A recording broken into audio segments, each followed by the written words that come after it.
안녕하세요. 33살 여자입니다. 결혼한 지는 이제 1년 됐어요. 남편하고는 아주 어릴 적부터 친구였습니다. 한 동네에서 계속 자라면서 오래 알고 지낸 사이예요. 덕분에 양가 부모님끼리도 사이가 아주 돈독하시고요. 시부모님도 아주 저라면 껌뻑 죽을 정도로 아껴주십니다. 남편도 친정부모님하고 그만큼 오래 알고 지낸 사이니 지들 부모님한테 하듯 정말 잘해요. 그런 모습이 없었다면 결혼조차 하지 않았었겠죠. 남편과는 그냥 오래 알고 지낸 친구처럼 살아왔고 사실 이 남자랑 결혼하게 될 거라고는 꿈도 꿔본 적이 없어요. 워낙 가까운 사이였기도 했고 남편이 철들 무렵부터 어떻게 살아왔는지 가까이서 지켜보기도 했으니까요. 친구이던 시절에는 애인이 생기면 서로한테 소개해주기도 했었고 어떤 상대를 만나왔는지도 다 알고 있으니 서로에 대해서 너무 잘 알고 있는 상황이었습니다. 사귀던 사람을 소개받는 자리에서 제가 남편이 철없는 행동을 하고 있으면 이러지 말라 그러지 말라 잔소리도 했고 그 모습에 주변에서 제가 친누나냐는 질문도 몇 번이나 받기도 했어요. 저랑은 성격이 정반대예요. 남편은 주변의 인맥도 두텁고 사람들 만나는 것도 좋아해서 온갖 사람들 생일 챙기고 기념일 챙기고 하는 사람이었어요. 저는 약간 인간관계를 피곤해하는 스타일이기도 하고 조용한 성격이고요. 어릴 적에 남편이 농담처럼 제가 30살까지 결혼 못하고 있으면 지가 해준다는 식으로 몇 번 이야기했었는데 31살 되던 해에 그 약속을 기억했는지 저한테 정식으로 만나볼 생각이 없냐고 어디 길에서 들꽃을 꺾어 와서는 프로포즈를 하더군요. 그 말을 기억하고 있다는 게 로맨틱하기도 했고 오래 알고 지내 편한 모습이 좋았는지 그런 남편을 받아줬고요.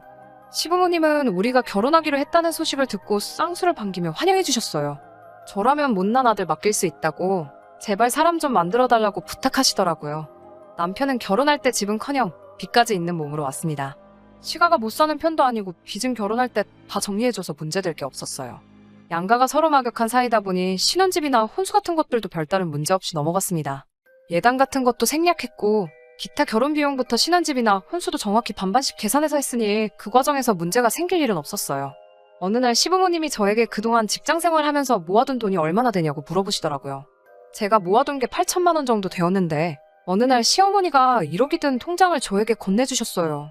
형편이 한쪽으로 기운 결혼은 아니었지만 저는 저금이 있는데 남편은 빚이 있는 상황이었으니 이렇게 해야 맞는 거라며 오히려 시가에서 자잘한 부분까지 챙겨주시는 게 너무 감사했습니다.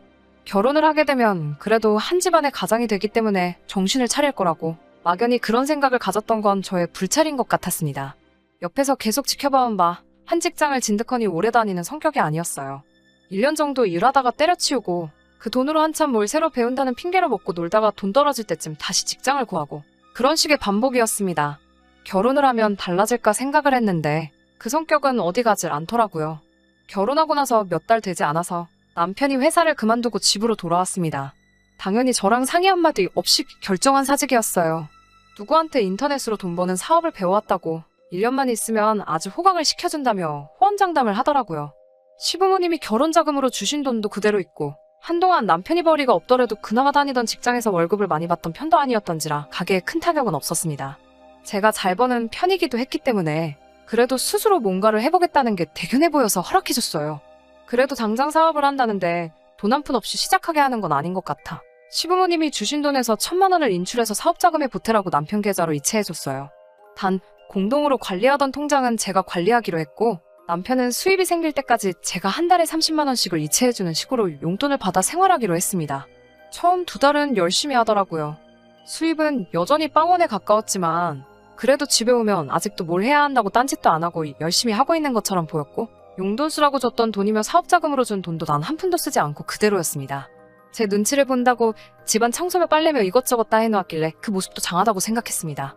매번 사고뭉치에 애어른 같았던 남편이 모처럼 진중한 모습을 보여주니 그래도 뱉은 말은 지키는 사람이구나 하는 생각이 들었어요. 그런데 얼마 전에 아파트 단지에 남편이 총각인 시절에 저한테도 몇 번 소개시켜줬던 적이 있는 여자가 이사를 왔어요. 퇴근하고 집에 왔는데 현관문 앞에 여자 신발이 있길래 이 자식이 뭐 하는 건가 했는데 저한테도 민정이 알지? 하면서 우연도 이런 우연이 없다고 같은 동으로 이사와서 층마다 떡 돌리고 있는 와중에 만났다고 하더라고요.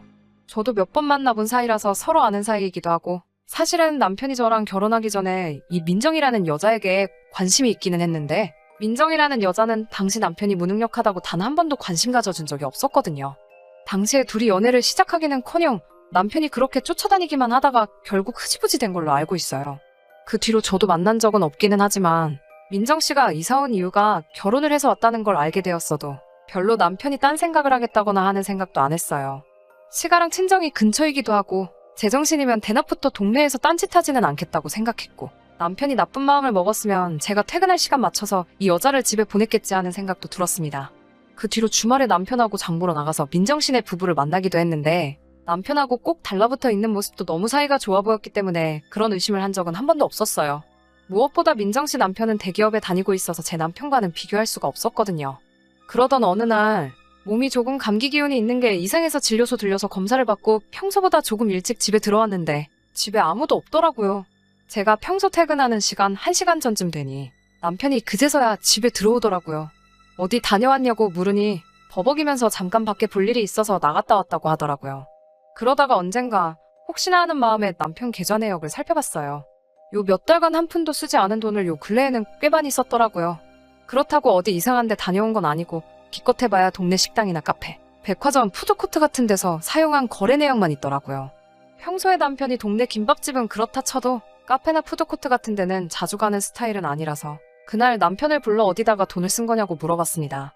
그런데 제가 계좌를 조회해봤다는 사실을 굉장히 불쾌하게 생각하더라고요. 내 돈 내가 쓴다는데 뭐가 불만이 있냐는 듯이 짜증을 내기 시작했습니다. 그러면서 하는 말이 맨날 집에만 갇혀있다가 오랜만에 친구 만나서 밥 한번 커피 한 잔 사 먹을 수도 있는 거 아니냐고 따지더라고요. 어떤 친구를 만났길래 평생 가지 않던 카페를 매일같이 가고 외식까지 하느냐고 물으니 버벅이다가 그 친구가 민정씨인 걸 실토하더군요. 사실 남편 입에서 민정씨를 만났다는 말에도 별 의심 같은 건 하지 않았어요. 단지 집에서 시가나 처가도 가까이 있고 민정씨도 같은 아파트 단지에 살고 있어 동네 사람들 보는 눈도 있으니 단돌이 잘하라는 식으로 주의를 주려고 했을 뿐입니다. 그런데 남편의 태도가 알겠다고 대답을 해도 모자랄 판에 오히려 목소리가 점점 커지더라고요. 남자가 사회생활을 하다 보면 나가서 사람도 만나고 할 수 있지 않느냐고요.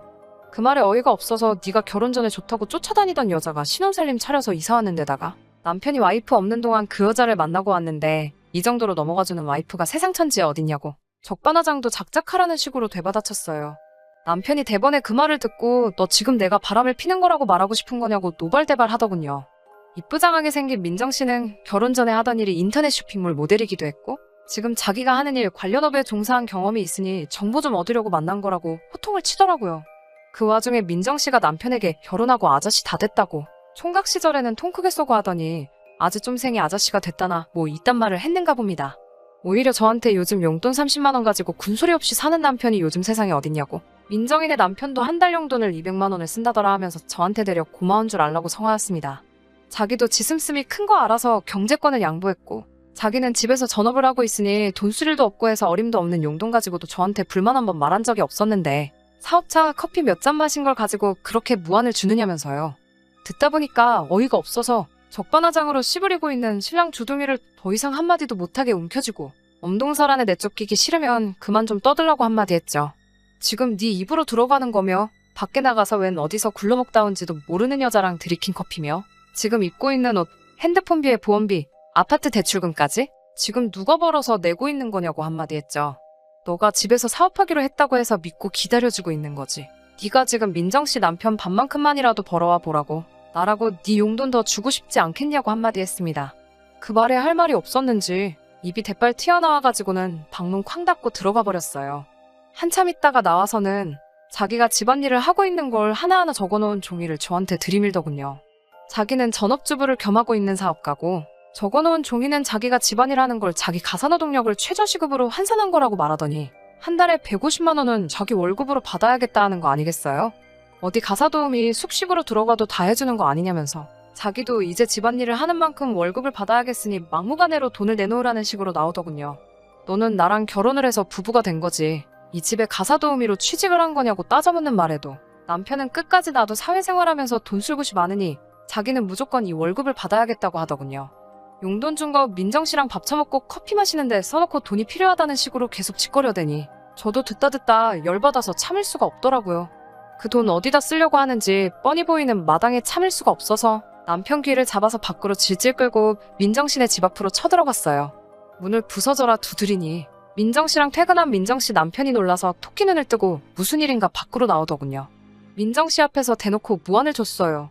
저는 이런 남편 필요 없으니 이 집에서 월급 주고 가사도우미로 쓰라고 보아하니 민정 씨랑 커피 마시고 점심 먹고 싶어서 돈이 필요한가 본데 이 집에서 데려다 갔으면 같이 점심도 먹고 좋지 않겠냐고 했습니다. 민정 씨가 자기 남편 안색 한번 살피고 당황한 표정을 짓더니 억울하다는 식으로 말을 했어요. 자기도 싫다고 하는데 자꾸 낮에 만나자 해서 안 그래도 조만간 저한테 따로 말을 하려고 했다고 하더라고요. 민정 씨가 뭔가 구린 걸 걸려서 하는 말이 아니라 진심이라는 게 느껴졌어요. 생각해보니 민정 씨가 진짜 남편을 뜯어먹으려고 했다면 동네 카페에서 커피만 마시는 정도로는 끝나지 않았겠다는 생각이 들더라고요. 두 사람 보기에 정말 제가 다 쪽팔려서 죽을 뻔했어요. 이쯤 했으면 됐다 싶어서 집으로 남편을 다시 끌고 올라왔는데 아무리 생각해도 참을 수가 없어서 시어머니가 주신 통장을 들고 시댁으로 향했습니다.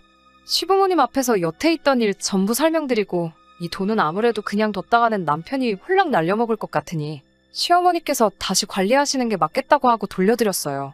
그리고 어차피 결혼할 때 양가에서 반반씩 다 해줬으니 이참에 아주 통장도 따로 관리했으면 좋겠다고 말씀드렸습니다. 남편에게는 집안일은 내가 퇴근하고 와서 해도 되고 네 말대로 사람 불러다가 써서 하면 되니까 아예 손도 대지 말라고. 대신 너가 집에서 축내는 쌀값이며 보험금에 핸드폰비랑 아직 남아있는 대출금까지 정확하게 반으로 갈라서 내라고. 사채를 끌어다 쓰든 어디 가서 가사도우미를 하든 막노동을 하든 그건 내가 알 바 아니라고 했어요. 한참 제 말을 듣고 계시던 시아버지가 창고에서 웬 하키채를 꺼내오시더라고요. 남편이 그걸 보자마자 제 앞에 무릎을 꿇고 잘못했다고 싹싹 빌기 시작했어요. 시아버지는 제게 아직 준비도 안 된 놈 장가보낸 자기 잘못이 크니 신혼부부 갈라놓는 건 미안하지만 잠깐 남편 좀 다시 반품해달라고 이참에 아주 사람 만들어서 다시 보내주겠다고 하셨습니다. 오랜만에 대가리 크고 나서부터 한동안 하지 않은 교육 좀 해야겠으니 일단 저보고는 집에 먼저 들어가 있으라고 하시더라고요. 알겠다고 말씀드리고 밖으로 나가려고 하니 남편이 저보고 제발 자기 두고 가지 말라고. 제가 이대로 가면 자기 죽는다고 하면서 엉엉 울면서 빌더라고요. 또 사업한다고 할 거야? 월급 받고 가사도우미 한다고 할 거야? 확인차 다시 물어보니 두 번 다시 뻘짓 안 하고 제 말 잘 듣고 살겠다고 한 번만 용서해달라고 하는 말에 시부모님께는 마지막으로 제가 한 번 더 해보겠다고 말하고 훌쩍대고 있는 남편을 집으로 데리고 들어왔습니다. 긴장이 풀린 건지 조용히 잠든 남편을 보고 있으니 막상 결혼 생활이 현실이란 생각이 들면서 아직 철도 안 든 남편 데리고 살려니 고생길이 훤하겠다는 생각이 듭니다. 요즘은 다시 취직해서 회사에 출근하고 있어요. 아마 두 번 다시 지사업 하겠다고 나대지는 않을 것 같고 지금 다니는 직장이 별 볼 일 없는 곳이긴 하지만 진득하게 오래 다녔으면 하는 심정입니다. 민정씨네 부부한테는 미안하지만 그날 제가 찾아갔던 사실이 찜찜했는지 얼마 뒤 다른 곳으로 이사를 갔어요. 제가 써놓고도 조금 한심하기는 하지만 그래도 귀여운 구석도 많고 심성도 좋은 남편이에요. 언젠가는 둘이서 행복할 날이 올 것이라 굳게 믿으며 이만 사연 줄이도록 하겠습니다.